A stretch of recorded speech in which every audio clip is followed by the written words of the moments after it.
Għaddejjin l-aħħar preparamenti sabiex nhar il-Ħadd il-Partit Laburista jorganizza l-maratona ta' ġbir ta' fondi li ssir kull sena f'Diċembru u li tixxandar fuq One.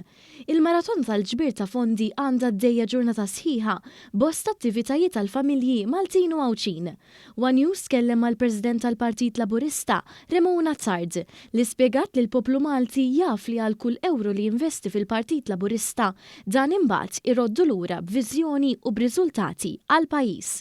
Il-Partit Laburista kemm mill-Gvern kif ukoll mill-Oppożizzjoni meta kien fl-Oppożizzjoni dejjem kien l-ixprun sabiex f'dan il-pajjiż isseħħu r-riformi li tant għandna bżonn. Għaliex hemm bżonn ir-riformi għax inkella ma jiġux indirizzati l-bżonnijiet tal-Maltin u Għawċin kollha. U għalhekk il-poplu Malti u Għawċi jaf li meta ser jinvesti fil-Partit Laburista qed jinvesti sabiex tkompli sseħħ il-bidla li tanti meħtieġa għal dan il-pajjiż. Remona Zard għamlet l-appell tagħha biex kulħadd jingħaqad mal-Partit Laburista fiċ-Ċentru Nazzjonali Laburista biex jagħti il-kontribut tiegħu. Mentari diversi attivisti tal-Partit Laburista fejn hawnhekk inkunu bħala familja nieħdu gost għax din hija okkażjoni wkoll fejn niċċelebraw mhux biss l-attiviżmu politiku imma wkoll issa ninsabu fl-istaġun tal-milli tkun okkażjoni verament sabiħa u kulħadd mill-ftit li jista' jikkontribwixxi.